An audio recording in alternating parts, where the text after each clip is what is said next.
Sejam muito bem-vindos a mais um episódio do podcast Além do Jaleco. Hoje estamos aqui com duas presenças ilustres, né? Vou pedir para que cada uma se apresente, mas primeiramente quero agradecer o convite, né? Agradecer por terem vindo aqui com a gente, tá? Show. E primeiro, né, conta um pouquinho sobre a trajetória de cada uma de vocês e que vocês hoje se encontraram ali fazendo um projeto muito interessante que a gente vai falar mais pra frente. Pode começar, doutora Larissa.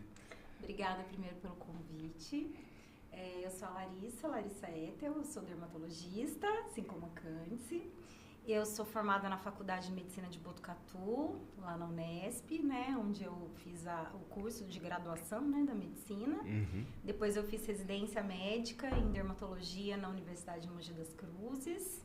Eu tenho um curso de extensão também em tricologia, que é estudo dos cabelos. E hoje eu sou preceptora, professora, né, lá na Universidade de Mogi das Cruzes. Eu sou preceptora do ambulatório de melasma, que é uma doença específica, né, da dermatologia. Sim. Junto com a doutora Denise Steiner, né, que é uma dermatologista, assim, de bastante renome, lá onde eu fiz a residência mesmo de dermato. Perfeito. E essa é a minha trajetória. Show. E você, doutora? Conta pra gente. Obrigada pela oportunidade, pelo convite.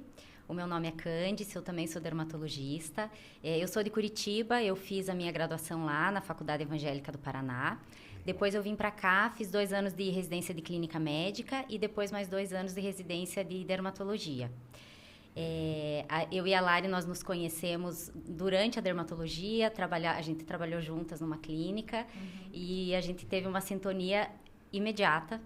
E aí a gente é amiga desde então. Que legal. Bastante amiga. E aí, agora se tornaram sócias, né, do Centro de Lipedema aqui do Vale. Exato. Conta um pouquinho dessa nova empreitada de vocês e também a gente vai entrar um pouquinho mais a fundo dessa doença, né? Tá. Que é nova, poucas pessoas conhecem. Sim. E a gente vai desmistificar tudo aqui de vez. Tá. Perfeito? Assim, Leonardo, a gente começou a ter um conhecimento maior, assim, do lipedema no último ano, basicamente, né? Tem 3 anos que a doença ganhou um CID-11, né? Que foi reconhecida como doença, mas que a mídia começou a falar um pouco mais, a gente começou a ter um pouco mais de conhecimento da doença mesmo, há mais ou menos 1 ano. Daí, nesse ano, eu comecei a estudar mais sobre o lipedema, descobri que eu tinha lipedema. Olha. Daí eu até comecei a me identificar muito com os sintomas que eram falados, e a gente sempre, eu ia em colegas médicos, né, e todo mundo falava, não, Lara, isso é coisa da sua cabeça, você não tem nada, não, isso é seu biotipo, sua perna é mais grossinha, mas é isso mesmo e tal. E eu comecei a ver que não, que realmente o lipedema era real, existia porque eu tinha. Daí eu fui convidada pela chefe da residência que eu fiz de dermatologia, pela doutora Denise, para fazer essa preceptoria de melasma. E eu comecei a estudar bastante lipedema e muito melasma em paralelo, porque eu virei professora. E eu comecei a ver uma intersecção entre essas duas doenças, né? Entre a fisiopatogenia das duas. Tanto que hoje lá na Universidade de Mogi, eu encabeço 3 agora projetos também, que tá vendo essa relação entre melasma e lipedema. Legal. Daí nessa saga aí, eu acabei indo para um congresso, prestigiar até a doutora Denise, que ia dar uma aula de melasma. E no congresso teve a pauta lipedema. Teve uma aula sobre lipedema. E um dos palestrantes era o doutor Otávio Kamamoto, que hoje é dono do Instituto Lipedema Brasil, lá em São Paulo. E no final, eu fui até tomar um café com ele, a gente tomou um café, eu apresentei para ele o projeto sobre melasma e lipedema. Ele acabou me convidando para conhecer o Instituto Lipedema Brasil. E eu vi que lá eles tinham um enfoque maior em cirurgia, na parte de tratamento dessa doença mais cirúrgico. Eles fazem a parte clínica também, mas o enfoque deles era muito resolver com a parte de cirurgia, porque ele é cirurgião plástico, né? Tem uma equipe cirúrgica grande e tal. E eu estudando, falei, nossa, gente, mas a parte clínica, tratar clinicamente o paciente é tão ou até mais importante do que a parte cirúrgica. E eu comecei a pensar, cara, não tem um centro, um instituto que englobe ali o tratamento do paciente como um todo. Porque a doença, ela é multissistêmica, né? Ela é uma doença inflamatória, crônica, que não tem cura, que vai acompanhar a paciente a vida inteira e que englobam muitas partes do corpo, né? Engloba a parte vascular, a parte linfática, a gordura em si. Tem paciente que tem mais déficit de atenção, tem mais alergia, tem problema articular, então ela é muito global. E eu comecei a ver que a Cândice, que é tipo uma das minhas melhores amigas, que a gente teve essa Sintonia, identificação, né? Assim, tão rápido, né? E eu admiro ela como pessoa, como profissional. Ela começou a gostar de lipedema também, que eu vi que ela começou a postar muito em rede social e tal. Eu falei, gente, se eu e ela, a gente não começasse a encabeçar aí um instituto que tratasse o paciente focando mais na parte clínica mesmo. Lógico que os casos cirúrgicos também tem o nosso cirurgião plástico, tá? No nosso centro. Então, lógico que quem tem indicação tem esse tratamento cirúrgico também. Mas, por que não ter um centro que englobasse múltiplos profissionais, endócrino, nutricionista, cirurgião vascular, dermato e tal, aqui, né, na nossa região, na nossa cidade que a gente trabalha, e nós duas ainda, né? Foi daí que surgiu a ideia. Que legal. Tá aí. E assim, a gente pensou nessa equipe multidisciplinar para tratar uma doença que é multifatorial, né? Então, tem tudo a ver. E aí, a minha história é um pouquinho diferente. Eu tenho uma prima lá em Curitiba, que é nutricionista, que tem lipedema. E há uns 2 anos ela foi passar o ano novo lá em casa, lá na praia. E aí ela começou a falar muito sobre lipedema. E eu comecei a falar para ela também que eu estava estudando sobre isso e tudo mais. Ela falou para mim, prima, você sabe que você tem lipedema, né? Aí eu falei, tenho, meu Deus do céu, eu acho que eu tenho, realmente. E aí, todos os sinais e sintomas realmente falam muito a favor do diagnóstico. E aí a gente descobriu que a gente tem, né, eu e a Lari. A Lari veio com essa ideia da gente criar a gente sempre quis, na verdade, criar alguma coisa juntas, trabalhar juntas em algum momento com a dermatologia, enfim. E aí surgiu isso, que é essa ideia de criar um centro, né, que é um diferencial aqui para nossa região. Sim. E aí foi assim. Que legal. E você já morava aqui em São José? Você já era daqui de São José? E aí criaram ou você veio pra cá? Eu vim pra cá já faz 9 anos. Legal. Que eu fiz os 2 anos de residência de clínica, depois eu fiz a dermatologia. E aí eu conheci a Lari depois que nós já éramos dermatologistas. Isso já faz uns 4 anos, mais ou menos, que a gente se conhece, né? 4, 5 anos, E aí eu já tô aqui há bastante tempo. A Lari é daqui de São José. Eu sou daqui. Daí eu nasci aqui, tudo. Daí eu fui... Daí acabei ficando aí uns 10, um pouco mais tempo fora estudando, né? Que eu fui pra Botucatu fazer dermatologia. Daí depois eu fiz saúde da família, que eu fiz uma pós em São Paulo. Daí depois eu fui fazer dermato em Mogi. Daí depois de toda essa saga eu voltei pra São José. Que legal. Foi basicamente na pandemia quando a gente se conheceu mais, né, amiga? Daí que a gente começou a ter essa afinidade também de trabalho, né? A gente começou a se admirar muito também profissionalmente uma outra. E a gente tinha essa vontade de ter alguma coisa juntas. E o destino aí acabou levando para o lipedema, né? Que legal. E uma coisa que a Candy falou que eu acho bem interessante é que pessoas magras também têm lipedema, né? Porque antigamente era muito confundido com obesidade, né? Eu ia até perguntar... Quais são os sintomas e se tem alguma idade específica que começa a desenvolver ou é desde da nascença mesmo ou tem algum marco ali, principalmente aí a mulher, assim, talvez menstruação? Queria que vocês trazessem essa parte mais dos sintomas das mulheres. Tá. E vamos falar depois que os homens também podem ter. Os homens também podem ter. Então, a idade geralmente são em marcos de alteração hormonal, né? Então, início de puberdade ou mulheres que estão gestando, né, gravidez, ou na menopausa. Geralmente esses são os picos, né? Claro, é uma doença genética também, então a pessoa já nasce com alteração genética, algum momento ela vai desenvolver o lipedema. O momento que ela vai desenvolver, geralmente são nesses picos hormonais, nessas alterações hormonais principais, né? Os principais sinais e sintomas é uma gordura inflamada, é uma gordura diferente. Então, essa gordura ela fica desproporcional em alguns locais, principalmente em membros inferiores, nas pernas e nos braços, em alguns casos também.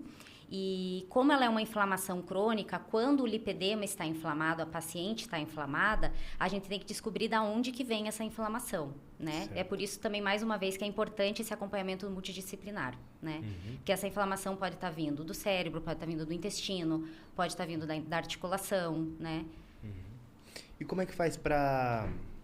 lógico, trazendo mais conhecimento, né, para as pessoas, né, sobre a doença, mas como que chega essa mensagem para a mulher? Geralmente é pelo jeito que vocês falaram, de alguma pessoa tem, e aí vai falando, você também pode ter, e aí começa a se atentar, ou alguma situação que ela passa ali no dia a dia que faz com que ela procure vocês? Eles, né? Eu acho que acontece muito da gente começar a se observar do tipo, você perde peso, mas você tem um pouco mais de dificuldade de perder nas pernas, né? É muito comum ter a cintura mais fina, o tronco mais fininho e as pernas, ou às vezes até os braços também, que se acumula mais, essa gordura desproporcional, igual a Candy falou, né?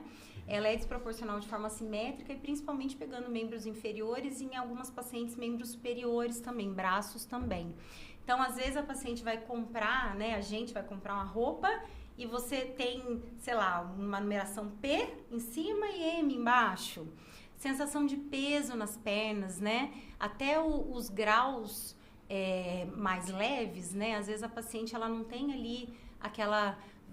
não é tão óbvio o lipedema visivelmente, mas ela tem dor a todo tempo, ela tem sensação de peso a todo tempo, ela tem aparecimento de roxinho sem trauma. Aí você começa a falar, nossa, será que eu tenho alguma doença vascular? Será que isso é celulite? Mas é uma celulite que piora em alguns momentos. Antes de menstruar, ela piora. Se eu comer muito errado, ela piora. Será que isso é celulite mesmo? Será que essa sensação de peso ou de dor é algum acometimento da minha circulação? Você vê que não é. Daí que você começa a pensar, nossa, eu tenho alguma coisa diferente, alguma inflamação no meu organismo, mas que não se enquadra em nada disso do que era dito, né? Celulite, obesidade, insuficiência vascular. Não, daí com a elucidação aí dessa doença, há mais ou menos uns 3 anos, você vê que não, que é isso. Daí que a paciente busca algum profissional médico e que na grande parte das vezes ele não fecha diagnóstico, porque às vezes ele não tem conhecimento da doença mesmo. Então a paciente convive com aquilo um tempão, passa por diversos especialistas e acaba não tendo esse diagnóstico, muito menos o tratamento adequado. É muito comum, a gente tem atendido muitas pacientes assim que...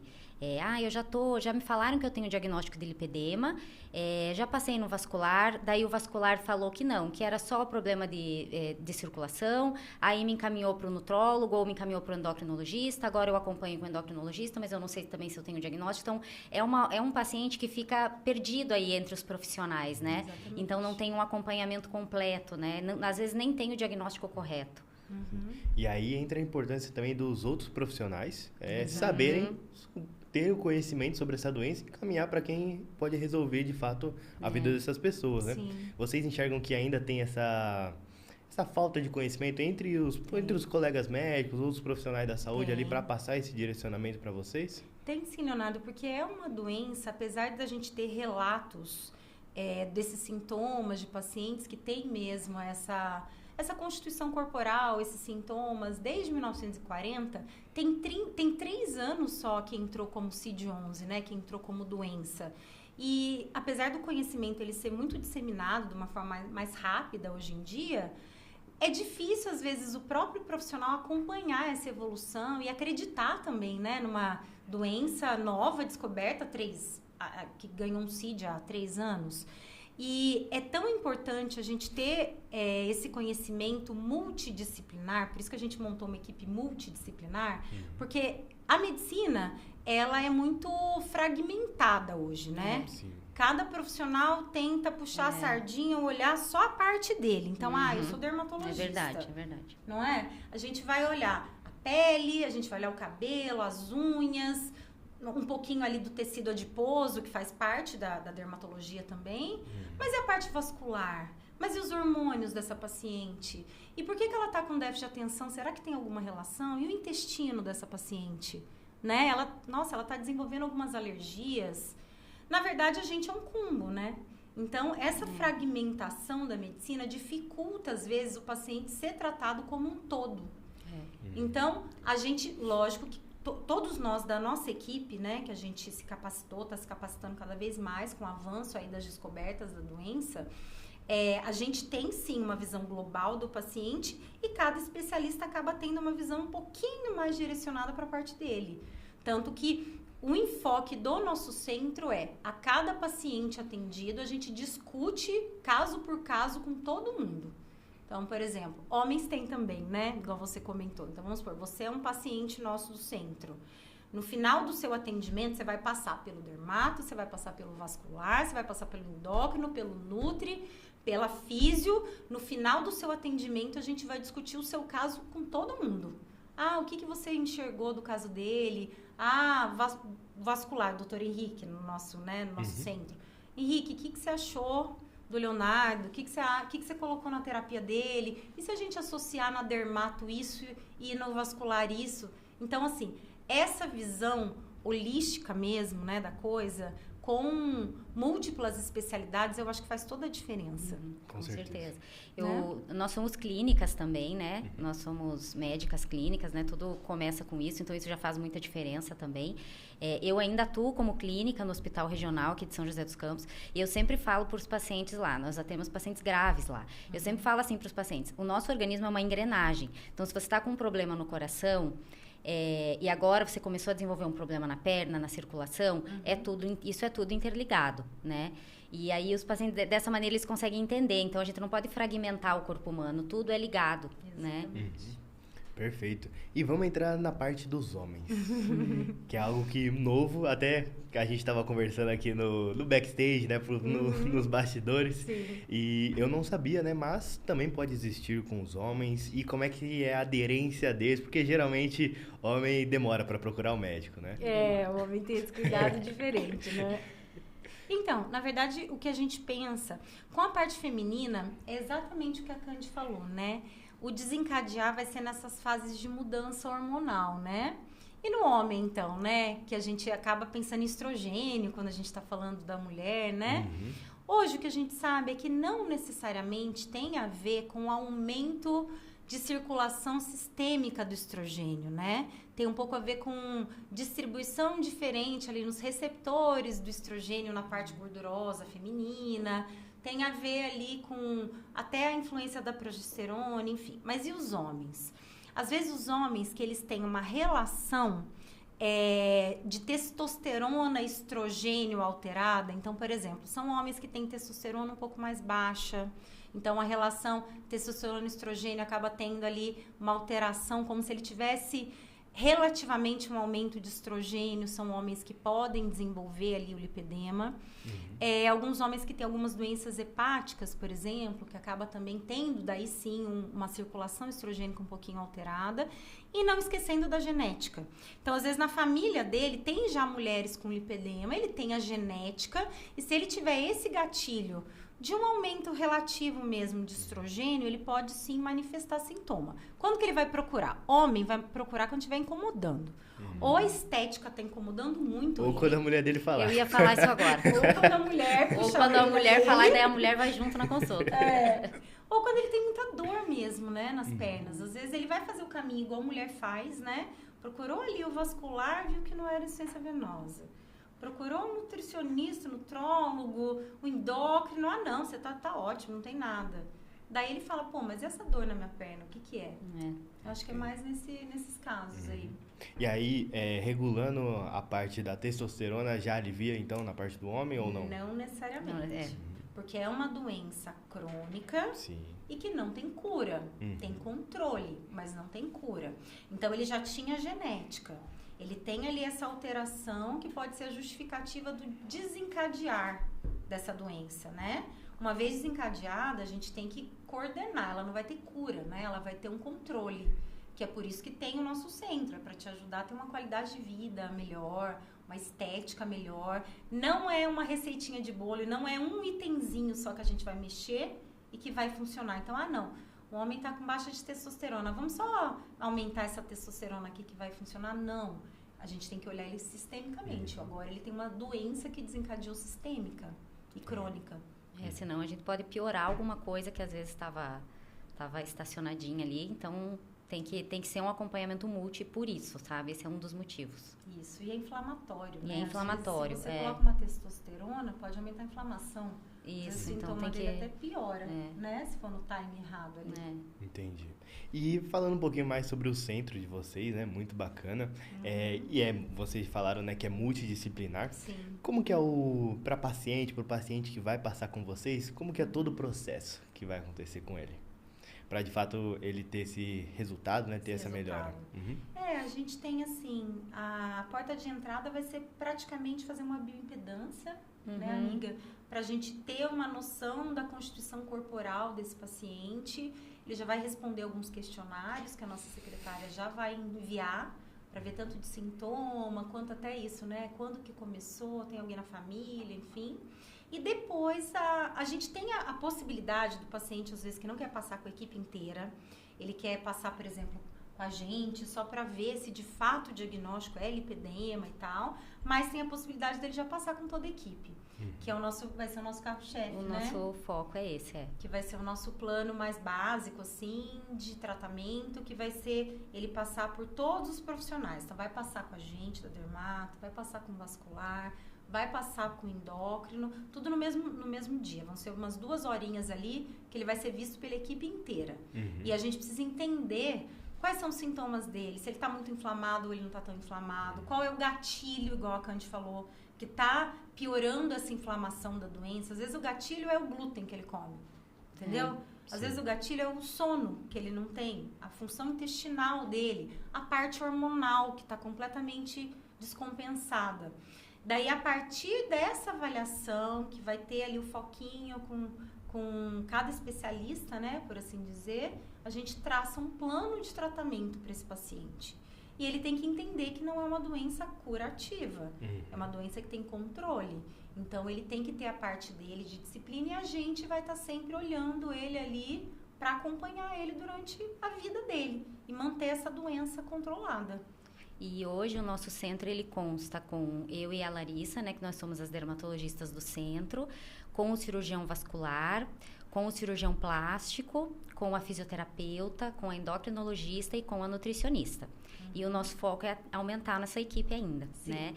A nossa equipe é fantástica, nós temos profissionais muito bem capacitados para isso, para o diagnóstico, para o acompanhamento, e a gente está muito ansiosa aí com esse novo projeto. Que legal. E aí eu queria entrar mais a fundo na parte cirúrgica. Quando que, de fato, vocês se encaminham ali para fazer a cirurgia em si? Tá. É assim, primeiro o paciente ele tem que estar bem coordenado da parte clínica, né? A gente não pode operar alguém que está com essa inflamação completamente descompensada, né? Até porque o ato cirúrgico em si já causa inflamação, né? É um estresse metabólico, né? É um estresse metabólico. E tem alguns pacientes, dependendo do estágio da doença, porque tem o estágio 1, que ele é mais leve, às vezes não é tão visível. O estágio 2, que a gente já sente umas nodulações, às vezes nos braços ou nas pernas, né? Chegando aí até embaixo da perna mesmo, enfim. Mas que ainda não causa tanta deformidade. E nos casos 3 e 4, às vezes já tem deformidade mesmo. Já são massas de gordura que começam a se acumular, deformando às vezes o membro. Nesses casos, às vezes a cirurgia se faz necessária por conta de ter que tirar aquela gordura mesmo. Não só pela parte estética, mas porque a gordura é um órgão endócrino. E é um órgão endócrino que produz tanto substâncias positivas quanto substâncias negativas, como fatores inflamatórios. Então, por mais que a gente trate clinicamente o paciente, ele tem ali uma deformidade no órgão endócrino que está produzindo muita citocina inflamatória. Então, a gente precisa tirar aquele órgão endócrino. A gente sabe, por exemplo, que o estrogênio, ele tem, por exemplo, na mulher, principalmente nas mulheres, né? O estrogênio, ele não tem um aumento sistêmico, que a gente não vai pegar necessariamente no exame de sangue que ela tem um aumento circulatório de estrogênio, mas às vezes aquele estrogênio fica circulando na parte da massa de gordura. Ele então, tem uma enquanto conversão. a gente não tira Desculpa interromper. Ele tem isso. o estrogênio tem uma conversão periférica nessa gordura inflamada, né? Então, quanto maior a quantidade de gordura, né? Essa é uma das indicações, né? Inclusive de cirurgia. Exatamente.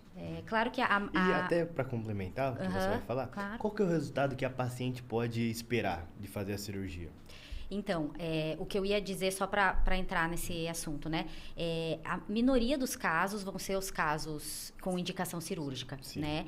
Então, hoje, o nosso cirurgião plástico, ele está totalmente capacitado para essa cirurgia, né?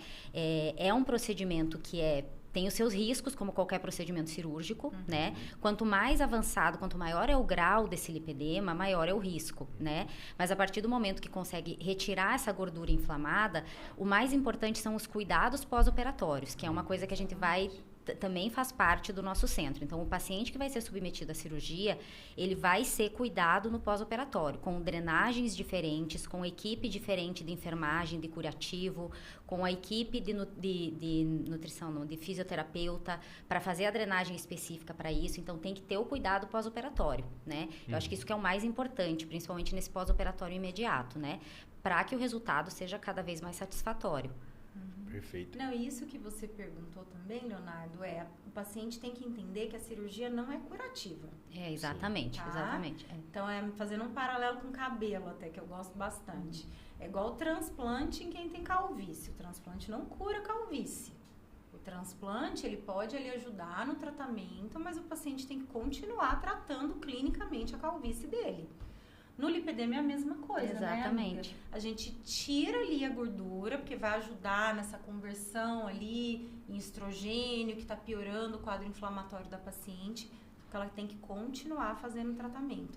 Hoje, inclusive, tem alguns estudos que veem que quando a gente tira a gordura anômala do lipedema, se o paciente não tem uma coordenação nos hábitos de vida, não tem uma mudança, começa a ganhar peso outra vez, às vezes ele volta a ter essa gordura doente em outros locais. Em outros locais. Pode voltar no mesmo lugar, em outros locais, e às vezes até gordura interna.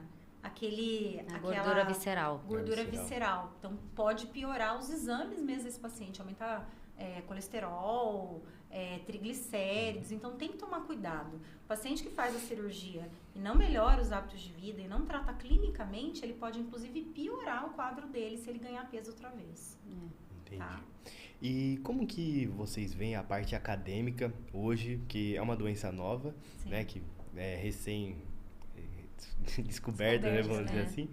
E como que vem sendo essa parte acadêmica de formar novos médicos e os médicos novos já estarem atentos a essa nova doença? Porque não é todo lugar que tem vocês duas, por exemplo, que vão de fato saber se tem lipedema ou não. Mas para ter novos profissionais e esses profissionais que talvez não sejam da área, mas saber que é uma doença e encaminhar para a pessoa certa. Igual a Lari comentou, eu acho que hoje ainda os profissionais não têm tanto conhecimento da doença. É uma doença muito complexa, né? A gente está diariamente estudando sobre a doença, né? Sim. Mas eu acho que vai ser importante as grades de faculdade de medicina, de faculdade de nutrição, fisioterapia, ter uma grade sobre lipedema, né? Hoje nos congressos de dermatologia, os congressos desse ano, inclusive, todos eles já têm falado sobre lipedema, um dos temas já é lipedema.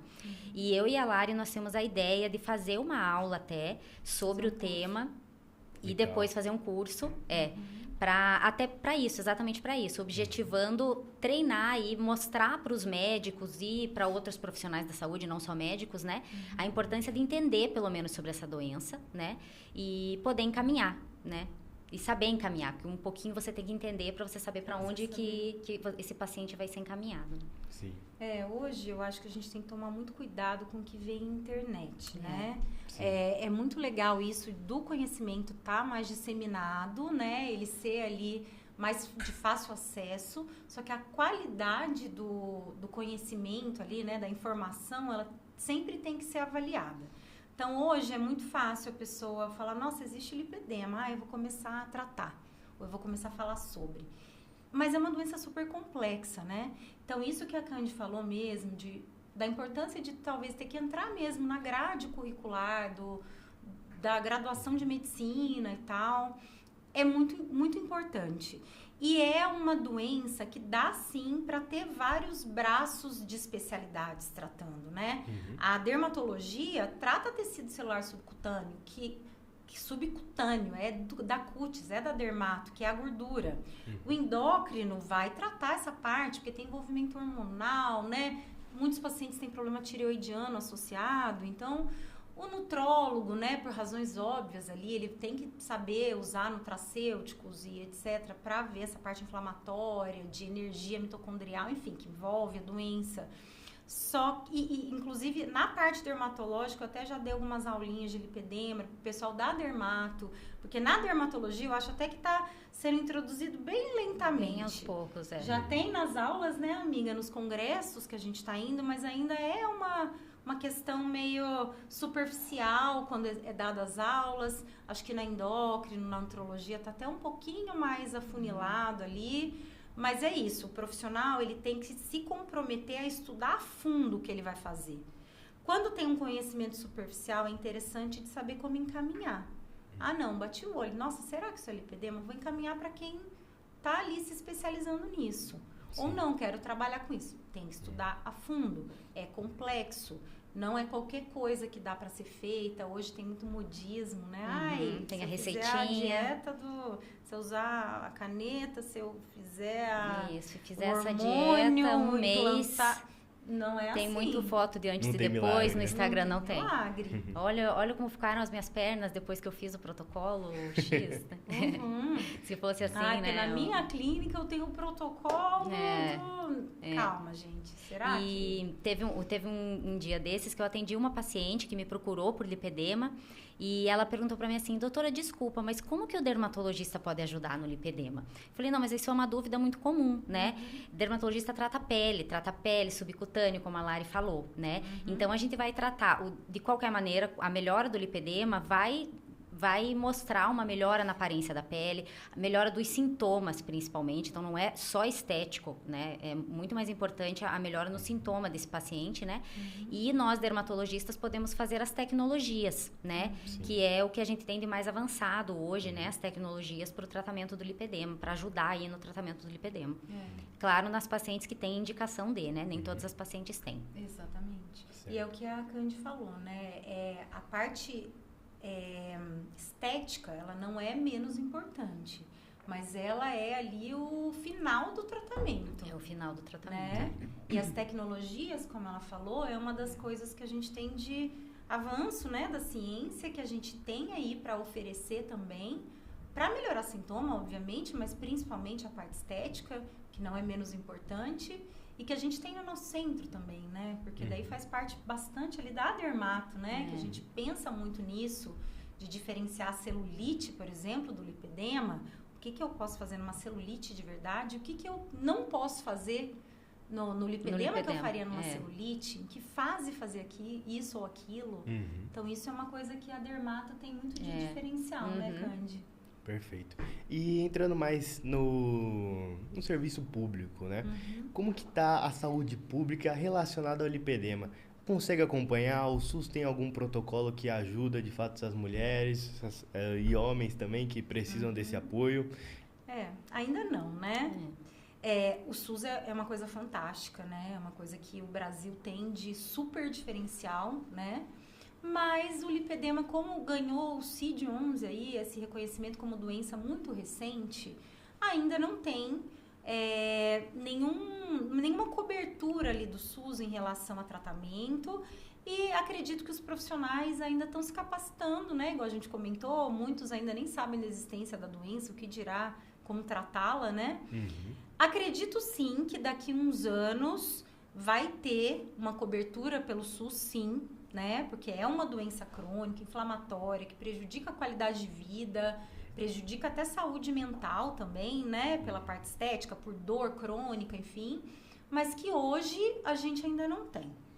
Mas eu sou otimista, vai ter sim. Eu também acho. E desde o início a gente tem falado, é uma doença, né? Ela é uma doença. Então, com certeza, o SUS aí ele vai ter que investir algumas coisas, né, para tratar, e também porque, assim, a gente tem uma estimativa em torno de 12,5% a 15% de mulheres com lipedema, com diagnóstico de lipedema hoje. Com certeza, essa incidência, essa prevalência vai aumentar, né? A gente vai começar a fazer muito mais diagnóstico agora, né? Então, eu acho que também por isso o Sistema Único de Saúde vai ter que investir mais também, né? Perfeito. E vocês, né, por terem, né, essa doença, queria que vocês contassem um pouquinho do que mudou o tratamento de vocês, até pensando na parte de bem-estar, na parte do autocuidado, da pessoa se sentir bem, principalmente as mulheres, né, que hoje o público maior, né, que pelo menos que a gente sabe é o feminino. Então eu queria que vocês contassem por resolver esse problema, né, e também por ter esse problema. Assim, ó, por exemplo, o meu lipedema piora com coisas que o lipedema da Lari não piora. Né? Então, nós temos... E vice-versa. Então, nós temos no nosso organismo, o meu gatilho é diferente do da Lari. O meu, pelo que a gente está estudando e vendo, o meu é intestinal. Acredito que seja isso e deve ter algum outro, né? Eu sempre gostei de fazer atividade física, tanto que o meu educador físico, ele também me diagnosticou com lipedema. Então, eu tive diagnósticos externos aí, de não médicos já. Então, mesmo que eu não quisesse, eu tenho lipedema. E, então, eu sempre gostei de cuidar da alimentação, de fazer atividade física. Isso eu gosto de fazer. Tem que melhorar muito ainda, né? E eu sinto muito a melhora quando eu tô fazendo tudo certinho. É impressionante. Eu estava comentando hoje de manhã com a minha mãe, no café da manhã até. Eu sinto muito a melhora com algumas coisas que eu faço. Quando o meu intestino está regulado, eu tô melhor. Eu tenho menos dor nas pernas, eu tenho menos roxinho. Fico com a perna menos cansada, sabe? Quando o meu intestino não tá tão regulado, eu fico pior. É impressionante, assim. Agora que a gente conhece, a gente vê muito bem a evolução da doença acontecendo e os períodos de pior e melhor, né? Igual a Candy falou, né? A gente tem gatilhos diferentes inflamatórios. Por isso que é tão importante a gente não ter um protocolo, uma receitinha de bolo, porque não existe isso. Cada organismo é um organismo. Sim. Eu também sempre fui muito de cuidar um pouco da alimentação, né? Ficar mais de olho nisso, atividade física. O meu gatilho envolve glúten. Então, hoje eu tento, assim, o máximo evitar glúten, porque quando eu como algo com glúten, eu fico mais inchada. E eu tenho predominância estrogênica, que envolve sintoma que é piorado na época menstrual. Então, eu não tenho muito sintoma no dia a dia, com exceção dos roxinhos, tá? Os roxinhos, às vezes, quando eu tô mais estressada, como o meu glúten lá. Hoje eu evito bastante, né? Eu fico mais roxinha, mas eu nunca tive dor na perna, né? Um pouquinho de sensação ali de peso, sim, mas dor não. Na época menstrual, eu fico com mais dor, com mais sintomas, que tem pacientes que têm ao longo do mês inteiro, né? Eu tenho mais na parte menstrual e com glúten. Então, coisas, lógico que a gente presta cada vez mais atenção na alimentação geral, em atividade física. Tem atividade que a gente pode fazer, tem atividade que não tanto. Por isso que tem que ter um acompanhamento certinho com profissionais que saibam tratar de lipedema. Educadores físicos têm que ter o conhecimento da doença também, para não sobrecarregar joelho, articulação, que tem pacientes que têm problema. Mas, lógico que eu melhorei ainda mais essa questão, mas o glúten para mim foi ótimo e algumas medicaçõezinhas ali que melhoram os meus sintomas na época menstrual também. Então, Perfeito. assim, tem que olhar individualmente. Show. E doutoras, para quem chegou até aqui, como que as pessoas podem encontrar vocês, o centro de vocês também? Um momento ali de passar as redes sociais. Hoje a gente está no Instagram como Centro de Lipedema do Vale, tudo juntinho, Centro de Lipedema do Vale. Lá tem um link, né, na bio para já entrar em contato direto com a nossa secretária. A gente está aí planejando um canal no YouTube, que a gente vai começar a postar vídeos também. Mas, nossa, vai ser um super prazer a gente revolucionar ali, de uma certa forma, o tratamento, né, do lipedema. A gente quer começar, assim, a pegar todos os pacientes do Vale mesmo, de São José dos Campos e região, e de outras regiões também, né? Porque eu acredito vai ser... Dá para acessar vocês por consulta online também? Consulta online, a gente vai começar a pensar se cabe no nosso modelo, porque o exame físico, presencial... É muito importante. No lipedema é muito importante. Perfeito. Né? Porque a palpação ali, ver se tem nódulozinhos e tal... ver medida, é uma coisa que talvez talvez num acompanhamento, mas a gente ainda está estudando isso, Legal. Por enquanto, ainda não. Perfeito. Pode passar suas redes sociais também? Então, o Instagram, que é o Centro Lipedema do Vale, que a Lari já falou, depois acho que dá para colocar aqui, né? Sim, a gente vai deixar na descrição. E o meu Instagram profissional é doutora Cândice Marques, tudo junto. Tem poucas com esse nome, então eu acho que só vai ter eu com esse nome. E o meu é doutora Larissa Ethel. Ethel é difícil, né? É doutora DRA, Larissa com 2 S, Ethel é ETHEL. A gente coloca aqui, né? Acho que vai ser mais fácil. Perfeito. Foi um prazer ter vocês aqui. Prazer Espero que foi vocês tenham nosso. gostado. E é isso, pessoal. Se vocês chegaram até aqui, não esqueça de assistir, né? Acompanhar as doutoras nas redes sociais delas. Se inscrever aqui no canal para não perder nenhum conteúdo. Também deixar seu like, que eu vejo vocês num próximo episódio. Até mais!